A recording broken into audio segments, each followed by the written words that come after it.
Francis പാപ്പ വിട പറഞ്ഞിട്ട് ഇന്നേക്ക് 1 മാസം.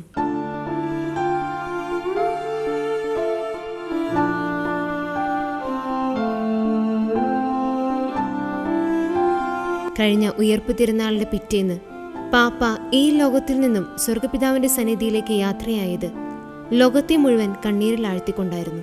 ഈസ്റ്റർ ദിവസം ജനസമൂഹത്തിനു മധ്യേ അതീവ സന്തോഷത്തോടെ യാത്ര നടത്തിയ പാപ്പ പിന്നീട് ജനത്തിനു മധ്യേ യാത്ര ചെയ്തത് ചലനമറ്റായിരുന്നു. അന്ന് തങ്ങളുടെ പാപ്പയെ അവസാനമായി കാണാൻ ലോകത്തിന്റെ പല കോണുകളിൽ നിന്ന് എത്തിയത് ജനലക്ഷങ്ങളാണ്. എല്ലാം പൂർത്തിയാക്കി ഫ്രാൻസിസ് പാപ്പ യാത്രയായത് സന്തോഷത്തോടെയായിരുന്നു. താൻ തുടങ്ങിയ ലാളിത്യം അവസാനം വരെ, താൻ ലോകത്തോട് വിട പറയുന്ന നേരം വരെ പാപ്പ പാലിച്ചു. അമ്മയുടെ കരം പിടിച്ചു തുടങ്ങിയ ജീവിതം അമ്മയുടെ മടിത്തട്ടിൽ തന്നെ അവസാനിച്ചു. മറക്കാൻ പറ്റാത്ത ഓർമ്മകൾ സമ്മാനിച്ച് ഹൃദയം കൈയടക്കിയ ഫ്രാൻസിസ് പാപ്പ ഇന്നും ജീവിക്കുന്നു.